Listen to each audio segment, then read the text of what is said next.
O livro de Cantares e as suas revelações do fim. A dança de Manaim, o exército dos dois acampamentos. A história de Jacó e Davi prefigura coisas futuras. Pelas palavras do livro de Cantares, podemos enxergar que o livro, no capítulo 6, irá falar a respeito da dança de Manaim.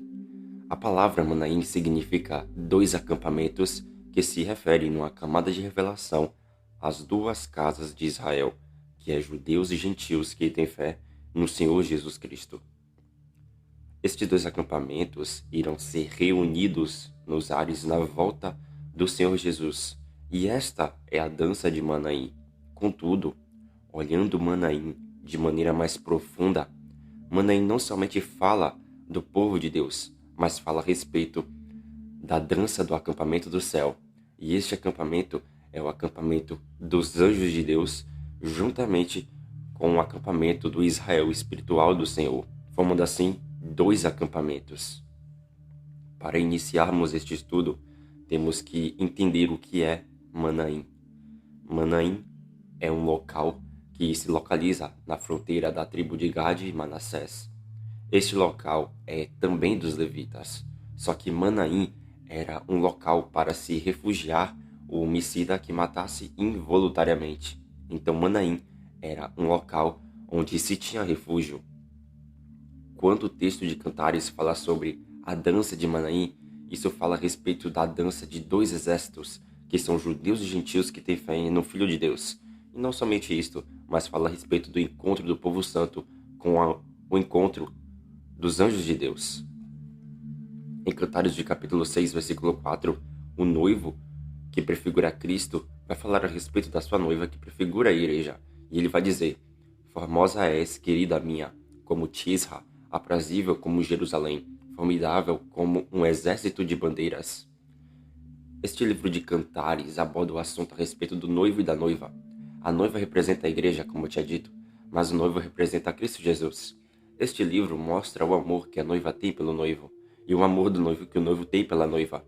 Este livro aborda o assunto das realidades das 7 festas do Senhor, como eu venho mostrado aqui no canal. No verso 4 de Cantares de capítulo 6, podemos observar que o noivo diz que a sua noiva é formosa como a Tisra e aprazível como Jerusalém. Mas o que isto quer dizer? Isso quer dizer que a noiva representa as duas casas de Israel, pois Tisra, antes de Samaria, era a capital da casa de Israel, as 10 tribos do norte, enquanto Jerusalém representa a casa de Judá, que são as 2 tribos do sul. Então, veja que a noiva representa as 2 casas de Israel. O noivo, quando ele vai falar a respeito da sua noiva, ele fala a respeito das 2 casas de Israel. Só que na revelação do mistério, as 2 casas de Israel representam judeus e gentios que têm fé em Jesus Cristo. Mas olhando isso numa camada mais profunda de revelação, sabemos que a casa de Israel, ela foi rejeitada e foi desfavorecida pelo Senhor, como foi dito pelo ministério do profeta Oséias. Mas a palavra Tisra, no hebraico, significa favorável. Ou seja, isso fala a respeito da restauração das 10 tribos, que inclui os gentios fiéis ao Cristo. E isso nos mostra que a noiva representa Judá, que são os judeus fiéis, e Efraim, que são os gentios fiéis, unidos em um só corpo. Em Cantares de capítulo 6, versículo 5, o noivo ele vai continuar falando da sua noiva, e ele vai dizer: Desvia de mim os olhos, porque eles me perturbam. Os teus cabelos descem ondeantes, como o rebanho das cabras de Gileade. O noivo diz que os cabelos da sua noiva são como o rebanho das cabras, e isso representa a igreja de Cristo. Só que o texto fala que os cabelos da noiva é como o rebanho de cabras de Gileade. Em Gileade, meus irmãos, se localiza Manaim. Em Cantares de capítulo 6, versículo 10, é dito a respeito da noiva: Quem é esta que aparece como a alva do dia, formosa como a lua, pura como o sol, formidável como um exército de bandeiras? Em Cantares, no capítulo 6, versículo 10, é mostrado a glorificação da noiva, que é a igreja. Porquanto o noivo fala que ela aparece como o amanhecer do dia, formosa como a lua, pura como o sol e e formidável como um exército de bandeiras. E esse exército de bandeiras serve para falar a respeito do povo de Deus nos ares, como foi profetizado pelo ministério do profeta Joel, no capítulo 2. Mas a palavra formidável nesta parte, no hebraico, se refere a algo terrível, ou seja, este exército da igreja é terrível. Em Cantares de capítulo 6, versículo 11, é dito o seguinte: o noivo lhe fala: descia ao jardim das nogueiras para mirar os renovos do vale, para ver se brotavam as vides, se floresciam as romeiras. Veja que nessa parte, o noivo, no verso 11, fala sobre a sua volta para a noiva, pois ele fala que desce para o jardim, e esse jardim é a noiva, e isso representa a volta de Cristo para se encontrar com a sua noiva, que é a igreja de Deus. Em Cantares de capítulo 6, versos 12 ao 13, nos diz o seguinte: a noiva ela vai falar, no versículo 12: não sei como, imaginei-me no carro do meu nobre povo. E no versículo 13, as nações restantes elas vão dizer: volta, volta, ó Sulamita, volta, volta, para que nós te contemplemos. Aí a noiva vai e responde: por que quereis contemplar a Sulamita na dança de Manaim? Meus irmãos, a noiva no verso 12, ela diz que se imaginou no carro do seu nobre povo, e isso representa a igreja sendo arrebatada para a dança de Manaim, que é o encontro do noivo e da noiva nos ares. E por isso que no verso 13 de Cantares 6 nos mostra que após o período dos 7 anos, as nações restantes que já estarão no deserto irão clamar pela volta da igreja, pois a igreja foi arrebatada no final dos 7 anos.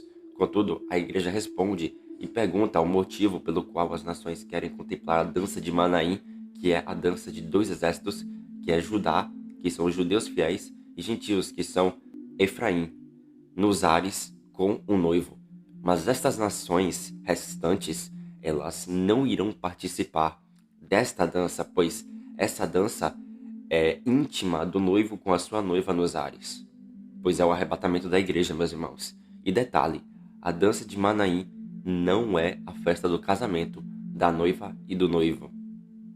Mas agora, meus irmãos, vamos para as histórias que apontam para coisas futuras, e isso é bem interessante. Primeiramente, vamos começar com a história de Jacó sobre Manaim, para que a gente entenda melhor o que é dança de Manaim. A primeira vez que a Bíblia vai falar sobre Manaim é na história de Jacó, no livro de Gênesis. E por esta causa aqui, terei que entrar nessa história para vocês compreenderem melhor o que representa Manaim. A história nos mostra que Jacó foi para a terra de Labão. Jacó serviu a Labão por 20 anos. Mas o que isso prefigura? Esses 20 anos no qual Jacó trabalhou para Labão representa 2000 anos no qual a igreja trabalha neste mundo. Esse mundo está debaixo de idolatria. Jacó trabalhava na casa de Labão, cuja casa tinha ídolos. E por essa causa que em Gênesis capítulo 31 vai falar a respeito dessa história. Em Gênesis capítulo 31, versos 11 ao 13 e 17 ao 18, nos diz o seguinte: e o anjo de Deus disse para Jacó: Jacó, eu respondi, eis-me aqui. Ele continuou: levanta agora os olhos e vê que todos os machos que cobrem o rebanho são listados, salpicados e malhados, porque vejo tudo o que Labão te está fazendo. Eu sou o Deus de Betel, onde ungiste uma coluna, onde me fizeste um voto. Levanta-te agora, sai desta terra e volta para a terra de tua parentela. Então se levantou Jacó e, fazendo montar os seus filhos e suas mulheres em camelos, levantou todo o seu gado e todos os seus bens que chegou a possuir, o gado de sua propriedade que acumulara em Padan-Aram, para ir a Isaque, seu pai, à terra de Canaã. O livro de Gênesis, nessa parte, nos mostra que o anjo de Deus falou com Jacó para que Jacó saísse da casa de Labão e fosse para a terra da parentela do próprio Jacó. E esse anjo de Deus, o qual falou com Jacó, é Cristo.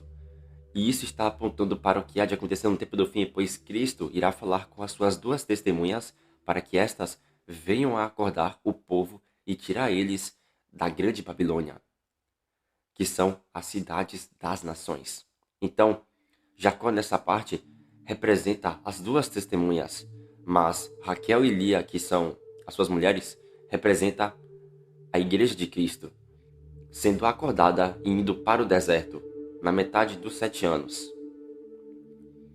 Mas o gado representa as nações restantes indo também para o deserto. Veja que, assim como Labão não fez nenhum mal a Jacó, às mulheres de Jacó e ao gado de Jacó, assim também o anticristo, nos 3 anos e meio iniciais dos 7 anos, não irá fazer mal às duas testemunhas de Deus. Em Gênesis de capítulo 31, versos 19 ao 22, é dito o seguinte: Tendo ido Labão fazer a tosquiara das ovelhas, Raquel furtou os ídolos do lar que pertenciam a seu pai, e Jacó logrou a Labão, o arameu, não lhe dando a saber que fugia. E fugiu com tudo o que lhe pertencia. Levantou-se, passou o Eufrates e tomou o rumo da montanha de Gileade. No terceiro dia, Labão foi avisado que Jacó ia fugindo. Tomando, pois, consigo a seus irmãos, saiu-lhe ao encalço por 7 dias de jornada e o alcançou na montanha de Gileade. De noite, porém, veio Deus a Labão, o arameu, em sonhos e lhe disse: Guarda-te, não fales a Jacó nem bem nem mal. O livro de Gênesis, meus irmãos, prossegue falando que após Jacó, juntamente com suas mulheres e o gado, terem fugido para o local que Deus mandou eles fugirem, Labão, no terceiro dia, foi avisado que Jacó fugiu. E isso está apontando para o seguinte: assim como Jacó, juntamente com as suas mulheres, fugiram, assim também a igreja, juntamente com as nações que restarem, irão fugir para o deserto um pouco antes da metade dos 7 anos, para o local que Deus havia preparado para eles, conforme diz no Apocalipse capítulo 12. Mas assim como Labão, no terceiro dia, percebeu a fuga de Jacó, assim também, após os 3 anos e meio iniciais, na metade dos 7 anos, o anticristo perceberá que a igreja fugiu para o deserto, porquanto, na metade dos 7 anos, o anticristo é levantado e se torna rei, o 8º rei. E por isso, o anticristo irá enviar os seus exércitos para perseguir a igreja no deserto. Mas assim como Labão não fez mal a Jacó, assim também Deus irá tragar estes exércitos do anticristo, conforme diz em Apocalipse capítulo 12. E por isso, o anticristo não conseguirá fazer mal à igreja que está no deserto. Observa-se que, assim como Labão, o qual prefigura o anticristo, no final do 7º dia alcançou Jacó na montanha de Gileade, onde viria a ser chamada de terra de Manaim, assim também, no final dos 7 anos, o anticristo com os seus exércitos irá lutar contra a igreja arrebatada pelo Senhor Jesus, e assim o anticristo será derrotado. Em Gênesis de capítulo 31 ainda, versos 43 ao 48, é dito o seguinte: Então respondeu Labão a Jacó: As filhas são minhas filhas, os filhos são meus filhos, os rebanhos são meus rebanhos, e tudo o que vês é meu. Que posso fazer hoje a estas minhas filhas, ou aos filhos que elas deram à luz? Vem, pois, e façamos aliança, eu e tu, que sirva de testemunho entre mim e ti. Então Jacó tomou uma pedra e a erigiu por coluna, e disse a seus irmãos: Ajuntai pedras. E tomaram pedras e fizeram um montão, ao lado do qual comeram. Chamou-lhe Labão Jegar Saaduta. Jacó, porém, lhe chamou Galede. E disse Labão: Seja hoje este montão por testemunha entre mim e ti. Por isso se chamou Galede. Em Gênesis capítulo 31, Labão encontra Jacó, e assim os dois entram em acordo, e esse acordo se baseia no limite que foi estabelecido entre os dois. E isso nos revela que, assim como Labão não poderia passar pelo limite estabelecido, assim também o anticristo, na metade dos 7 anos, não irá matar a igreja que está no deserto, pois Deus estabeleceu o limite. Em Gênesis capítulo 31, ou melhor dizendo, em Gênesis capítulo 32, versos 1 ao 2, é dito o seguinte: Também Jacó seguiu o seu caminho, e anjos de Deus lhe saíram a encontrá-lo. Quando os viu, disse: Este é o acampamento de Deus, e chamou aquele lugar Manaim. Meus irmãos, olha que profundo e tremendo é isso. Em Gênesis capítulo 32, nos mostra que após os 7 dias de Labão, os anjos saem ao encontro de Jacó, ou seja, o acampamento de anjos sai ao encontro do acampamento de Jacó. e por isso Jacó chama este lugar de Manaim. Moisés havia dito que Manaim era um local de refúgio porque Jacó se refugiou ali. E isso está apontando para coisas futuras, meus irmãos, pois, assim como Jacó, após os 7 dias, encontrou o acampamento dos anjos de Deus, assim também a igreja, após os 7 anos, se encontrará com o acampamento de anjos de Deus.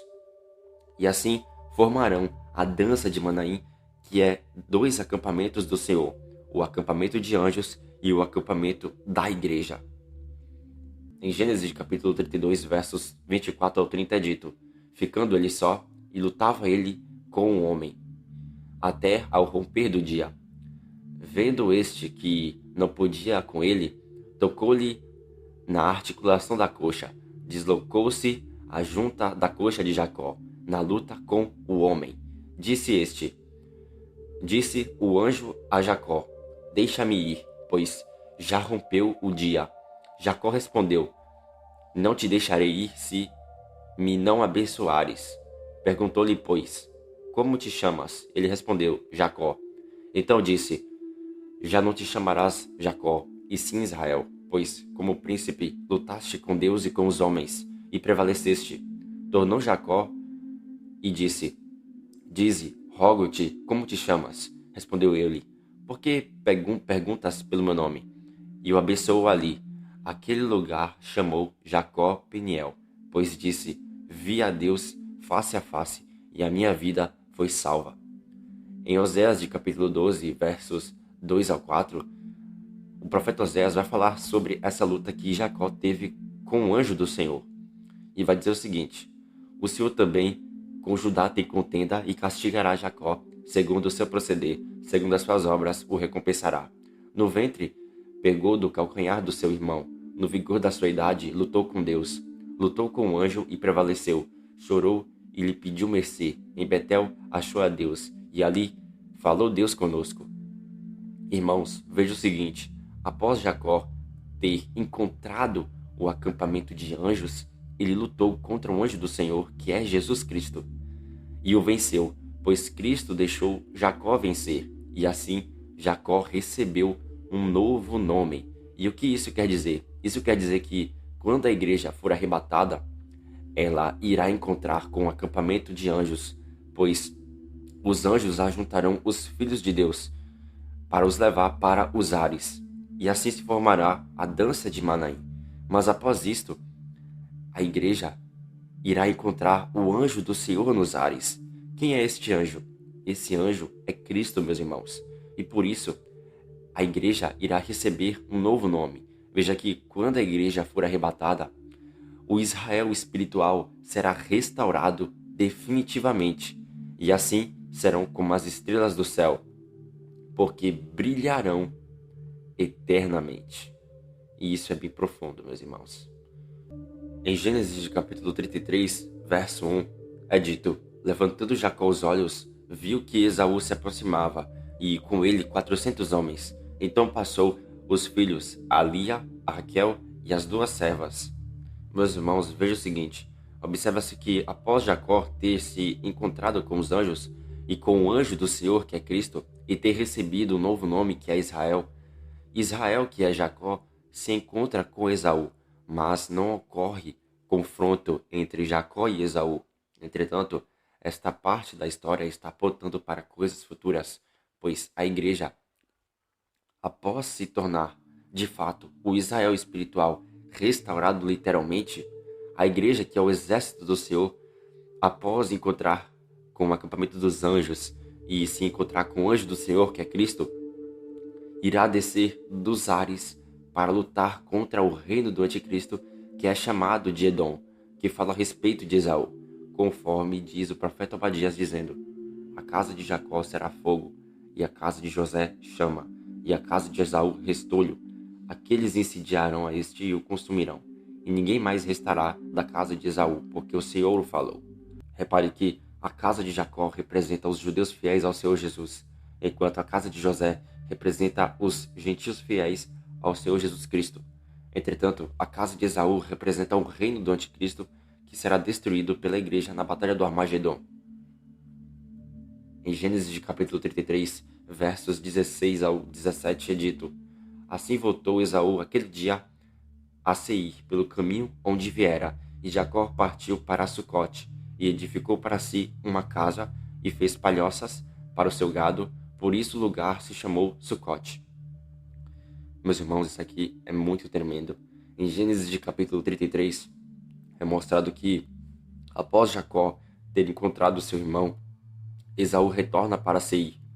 Mas Jacó, juntamente com sua família, vai para Sucote. E Sucote, no hebraico, significa tendas, que se refere a tabernáculos. Mas, para o que isso, meus irmãos, está apontando? Isso está apontando para o seguinte. Veja que, depois que a igreja for para a dança de Manaim, que é o arrebatamento para os ares, se encontrando assim com os anjos de Deus e com o Cristo, e após Cristo e a sua noiva vencerem o reino do anticristo, Cristo irá levar a sua noiva para a realidade da festa dos tabernáculos, que é o milênio. E por esta causa aqui, assim como Jacó levou a sua família para Sucote, assim também Cristo irá levar a sua noiva para a realidade dos tabernáculos, que é os 1000 anos do seu reinado sobre toda a terra, no qual irá haver o seu casamento e a festa do próprio casamento. E para provarmos isso, no livro da lei, em Deuteronômio no capítulo 24, versículo 5, é dito o seguinte: Homem recém-casado não sairá à guerra, nem se lhe imporá qualquer encargo. Por 1 ano ficará livre em casa e promoverá felicidade à mulher que tomou. No livro de Deuteronômio, afirma que o homem recém-casado, por 1 ano, não deveria sair à guerra. E isso está apontando para Cristo, pois somente depois da guerra do Armagedon, Cristo poderá casar com a sua igreja no milênio. Porquanto, após o seu casamento, ele terá que ficar 1 ano sem fazer guerra, ou seja, esse 1 ano aponta para o milênio. Então Cristo, antes de se casar com a sua noiva, ele irá fazer guerra contra os inimigos de Deus. Mas após isto, ele irá se casar com a sua noiva, que é a igreja. E neste 1 ano, que representa o milênio, não irá fazer guerra contra as nações. Veja que, quando a igreja for para a dança de Manaim nos ares, isso não é o casamento, pois após o arrebatamento da igreja, Cristo vai fazer guerra contra as nações. Mas após Cristo fazer guerra contra as nações, Jesus irá introduzir a sua noiva no Sucote e casar com ela no milênio. E assim a igreja será feliz com seu esposo, conforme diz na lei de Moisés, nos Salmos e nos Profetas. E todas essas coisas, meus irmãos, que eu falei, derruba por terra o pré-tribulacionismo. Meus irmãos, a gente vê na história que, assim como Jacó, após os 7 dias, ele se encontra com os anjos de Deus, assim também a igreja, depois dos 7 anos, ela se encontrará com os anjos de Deus, pois os anjos de Deus, eles serão enviados para juntar o povo de Deus na terra e os levar para os ares. E quando estes forem encontrados nos ares, formará a dança de Manaim, pois assim como Jacó, após encontrar os anjos, encontrou o anjo do Senhor, que é Cristo, assim também a igreja, após encontrar os anjos de Deus, após serem ajuntados pelos anjos de Deus, eles irão encontrar com o anjo do Senhor, que é Jesus. E eles hão de receber um novo nome, conforme disse o próprio Filho de Deus no livro do Apocalipse. E ali, meus irmãos, será restaurado definitivamente o Israel espiritual do Senhor, que é Judá, judeus fiéis, e Efraim, gentios fiéis. E isso é tremendo.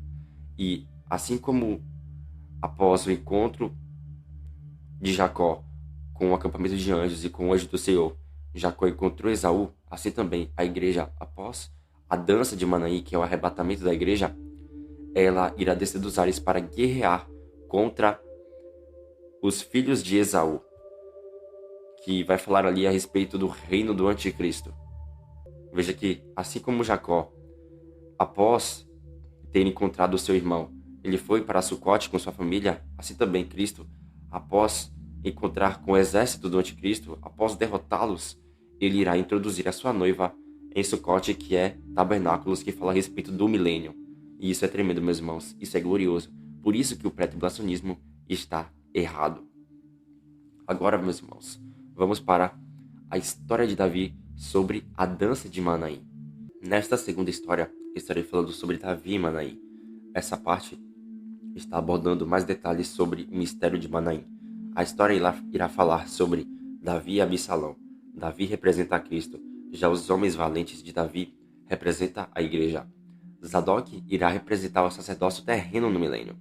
Abiatar estará representando o sacerdócio de Levi no milênio, o qual não se chegará às coisas santas de Deus. Aimás e Jonatas representa as duas testemunhas. Já Uzai, que é amigo de Davi, representa o espírito de confusão que Davi envia para Absalão. Aitofel, que era um conselheiro, representa Judas, mas Absalão representa o anticristo. Essa história de Davi está representando o que vai acontecer na última semana, mas Judas não está na última semana, porque Judas traiu Jesus na sua primeira vinda. Em 2 Samuel, de capítulo 14, versículo 25, nos diz o seguinte: Não havia, porém, em todo Israel, homem tão celebrado por sua beleza como Absalão. Da planta do pé ao alto da sua cabeça não havia nele defeito algum. Em 2 Samuel, no capítulo 14, nos mostra que Absalão, que é filho de Davi, era o homem mais bonito em todo Israel, porquanto da planta do pé ao alto da cabeça não havia nele defeito algum.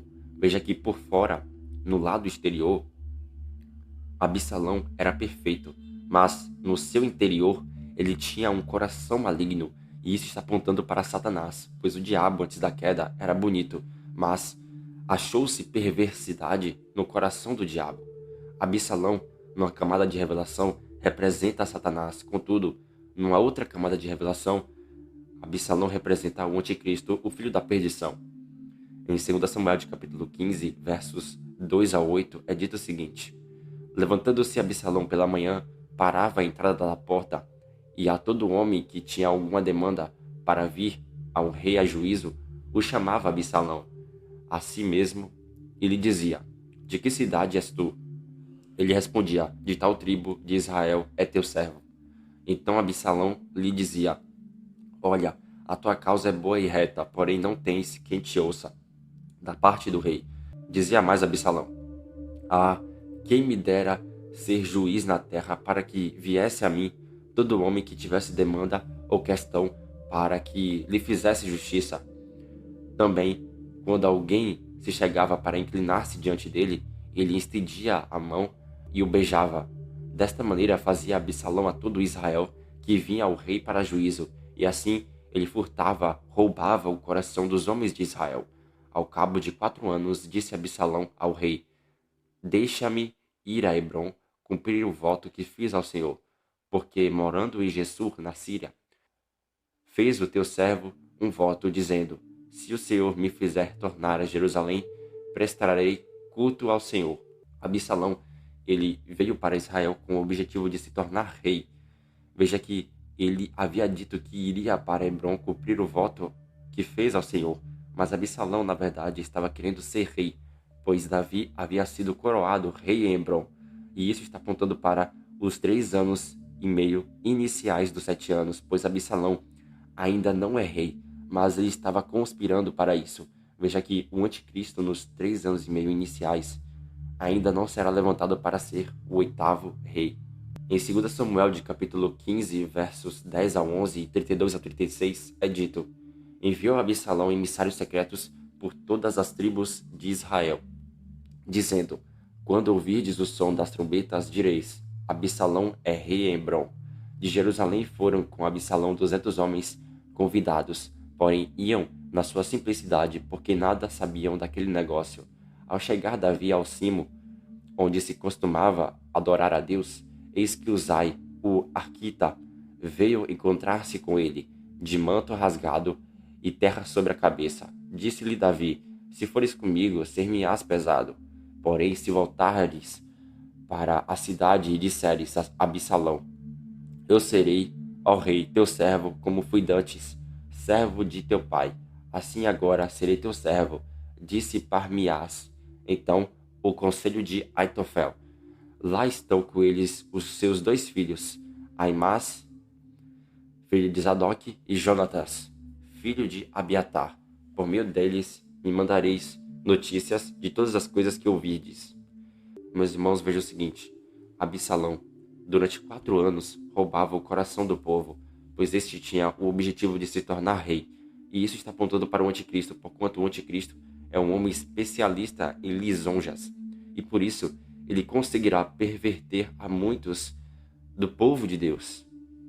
E não somente dentre o povo de Deus, mas ele irá conseguir conquistar o coração do mundo, de muitas pessoas do mundo. Em 2 Samuel, de capítulo 17, nos mostra que desde Dan até Berseba, Absalão enganava as tribos de Israel. Contudo, os fiéis a Davi não ficaram ao lado de Absalão, e por isso estes fogem com Davi. Em 2 Samuel 15 é mostrado que Absalão enviou emissários, que são espias, para as tribos de Israel, com o objetivo de anunciarem que Absalão reina em Hebrom. Pois quando Absalão envia espias para as tribos de Israel, isso prefigura o que há de acontecer na última semana, pois o anticristo, que é o falso profeta, irá enganar a muitos do mundo inteiro. E não somente o anticristo enganará, mas também os falsos profetas que estarão ao lado do anticristo enganarão. Em 2 Samuel, de capítulo 15, versos 30 ao 34 é dito: Seguiu Davi pela encosta das oliveiras. Subindo e chorando, tinha a cabeça coberta e caminhava descalço. Todo o povo que ia com ele, de cabeça coberta, subia chorando. Então fizeram saber a Davi, dizendo: Aitofel está entre os que conspiram com Absalão. Pelo que disse Davi: Ó Senhor, peço-te que transtornes em loucura o conselho de Aitofel. Ao chegar Davi ao cimo, onde se costumava adorar a Deus, eis que Uzai, o arquita, veio encontrar-se com ele, de manto rasgado e terra sobre a cabeça. Disse-lhe Davi: Se fores comigo, ser-me-ás pesado. Porém, se voltares para a cidade e disseres a Absalão: Eu serei, ó rei, teu servo, como fui dantes servo de teu pai. Assim agora serei teu servo. Dissipar-me-ás então o conselho de Aitofel. Em 2 Samuel, de capítulo 17, versos 1 ao 3 é dito: Disse ainda Aitofel a Absalão: Deixa-me escolher 12.000 homens e me disporei e perseguirei Davi esta noite. Assaltá-lo-ei, enquanto está cansado e frouxo de mãos. Espalhá-lo-ei, fugirá todo o povo que está com ele. Então matarei apenas o rei. Farei voltar a ti todo o povo, pois a volta de todos depende daquele a quem procuras matar. Assim todo o povo estará em paz. O livro de 2 Samuel fala que Absalão teve um conselheiro chamado de Aitofel, e o nome Aitofel significa: o meu irmão é um insensato. Em 2 Samuel 16 diz que o conselho de Aitofel era como se fosse a resposta de Deus a uma consulta. Contudo, o conselho que Aitofel irá dar para Absalão será confundido. Porém, Davi, ele subiu ao Monte das Oliveiras e foi avisado que Aitofel tinha se rebelado e que Aitofel ficou ao lado de Absalão. E por isso, Davi envia Uzai para dissipar o conselho de Aitofel. Veja que o conselho de Aitofel era de escolher 12.000 homens para perseguir Davi e fazer com que os aliados de Davi ficassem espalhados, pois assim Aitofel mataria apenas o rei Davi. Em 2 Samuel, de capítulo 17, versos 6 ao 7, 11, 14 e 23 é dito: Tendo Uzai chegado a Absalão, este lhe falou, dizendo: Desta maneira falou Aitofel: Faremos segundo a sua palavra? Se não, falas tu. Então disse Uzai a Absalão: O conselho que deu Aitofel desta vez não é bom. Eu, porém, aconselho que a toda pressa se reúna a ti todo Israel, desde Dan até Berseba, em multidão, como a areia do mar, e que tu, em pessoa, vás no meio deles. Então disseram Absalão e todos os homens de Israel: Melhor é o conselho de Uzai, o arquita, do que o de Aitofel. Pois ordenaram o Senhor que fosse dissipado o bom conselho de Aitofel, para que o mal sobreviesse contra Absalão. Vendo, pois, Aitofel que não fora seguido o seu conselho, albardou o jumento, dispôs-se e foi para casa e para a sua cidade, pôs em ordem os seus negócios e se enforcou, morreu e foi sepultado na sepultura do seu pai. Meus irmãos, veja que em 2 Samuel, capítulo 17, após Aitofel ter falado com Absalão, Uzai foi falar com Absalão. Uzai deu um conselho que dissipou o conselho de Aitofel, e após isto, Aitofel soube disto e por isso Aitofel foi se enforcar e morreu. E isso está apontando para coisas interessantes, meus irmãos, pois em Mateus de capítulo 26, versos 30 ao 31 é dito: E, tendo cantado um hino, saíram para o Monte das Oliveiras. Então Jesus lhes disse: Esta noite todos vós vos escandalizareis comigo, porque está escrito: Ferirei o pastor e as ovelhas do rebanho ficarão espalhadas. Em Mateus de capítulo 27, versículo 5 é dito: Então Judas, atirando para o santuário as moedas de prata, retirou-se e foi enforcar-se. No livro de 2 Samuel, podemos observar que, assim como Davi teve a sua angústia no Monte das Oliveiras, assim também Cristo teve angústia no Monte das Oliveiras. Mas assim como Aitofel teve o objetivo de espalhar os aliados de Davi para que Davi fosse entregue à morte, assim também, na história, Judas, juntamente com os anciãos, sacerdotes e grande multidão, foi até Jesus. E assim as ovelhas que são os discípulos de Cristo foram espalhados, e o rei, que é Cristo, foi entregue para ser morto. Mas assim como Aitofel, o traidor, se enforcou, assim também Judas, o traidor, se enforcou. Repare que Aitofel está apontando para Judas. Contudo, Absalão está apontando para o anticristo na última semana de Daniel. Em 2 Samuel, de capítulo 15, versos 35 ao 36 é dito: Tens lá contigo Zadok e Abiatar, sacerdotes, todas as coisas, pois que ouvires da casa do rei, farás saber a esses sacerdotes. Lá estão com eles seus dois filhos, Aimás, filho de Zadok, e Jonatas, filho de Abiatar. Por meio deles me mandareis notícias de todas as coisas que ouvirdes. Em 2 Samuel, de capítulo 17, versos 15 ao 19, e 21 ao 22 e 23 é dito: Disse Uzai a Zadok e a Abiatar, sacerdotes. Assim aconselhou Aitofel a Absalão e aos anciãos de Israel. Porém assim aconselhei eu.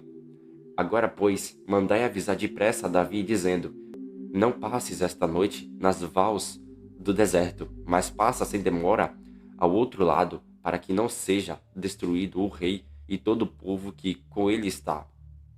Estavam Jonatas e Aimás junto em Rogel, e uma criada lhes dava aviso, e eles iam e diziam ao rei Davi, porque não podiam ser vistos ao entrar na cidade. Viu-os, porém, um moço e avisou a Absalão. Porém, ambos partiram logo apressadamente e entraram em casa de um homem em Baurim, que tinha um poço no seu pátio, ao qual desceram. A mulher desse homem tomou uma coberta e a estendeu sobre a boca do poço e espalhou grãos pilados de cereais sobre ela. Assim, nada se soube. Mal se retiraram, saíram logo os dois homens do poço e foram dar aviso a Davi. E lhe disseram: Levantai-vos e passai depressa as águas, porque assim e assim aconselhou Aitofel contra vós outros. Então Davi e todo o povo que com ele estava se levantaram e passavam o Jordão. Quando amanheceu, já nenhum só havia que não tivesse passado o Jordão. Davi chegou a Manaim. Em 2 Samuel, de capítulo 15, nos mostra que, por ordem de Davi, os sacerdotes Zadok e Abiatar foram para Jerusalém, e não somente eles, mas também as duas testemunhas de Davi, que são Jonatas e Aimás. Contudo, Davi, juntamente com seus aliados, ficam juntos. Entretanto, Jonatas e Aimás são avisados quanto à mensagem que deveriam passar. Mas uma pessoa os vê e avisa Absalão sobre as duas testemunhas de Davi. Todavia, estas duas testemunhas são escondidas por uma mulher. Porém, após isto, as duas testemunhas saem do poço e vão até Davi. Elas pedem para Davi atravessar as águas do rio Jordão. E após isto, Davi chega em Manaim. Observa-se que existem coisas nessa história de Davi que prefigura o que é necessário que aconteça no futuro, pois Zadok e Abiatar, estando em Jerusalém, prefigura o restante de judeus que estarão em Jerusalém. E dentre estes judeus estará a linhagem de Zadok, a qual servirá no templo de Ezequiel no milênio. Já Abiatar representa os levitas, os quais serão guardas do templo de Ezequiel. Entretanto, Jonatas e Aimás estão representando as duas testemunhas. Contudo, assim como Jonatas e Aimás, eles estiveram em Jerusalém, e isso está apontando para os 3 anos e meio iniciais em que as duas testemunhas têm que testemunhar. Veja que, assim como Jonatas e Aimás voltaram para Davi, assim também as duas testemunhas, quando forem ressuscitadas após os 7 anos, elas irão voltar para o Senhor Jesus Cristo. Veja que, após os 7 anos, a igreja, tanto os eleitos vivos como os eleitos mortos, eles irão se encontrar com o noivo no arrebatamento. No entanto, assim como Davi estava no deserto do Jordão, assim também a igreja estará no deserto na metade dos 7 anos. Porém, assim como Davi, com as suas duas testemunhas, juntamente com seus aliados, atravessaram o Jordão e chegaram a Manaim, assim também, após os 3 anos e meio finais dos 7 anos, Cristo e as suas testemunhas irão se encontrar nos ares. Porquanto, nos dias do profeta Elias, quando estava no Rio Jordão, as águas do Jordão foram divididas, e após isto, Elias subiu ao céu num redemoinho. E esta parte da vida de Elias representa a igreja sendo arrebatada no final dos 7 anos. Então Davi, juntamente com seus aliados, passando pelo Jordão, chegou a Manaim.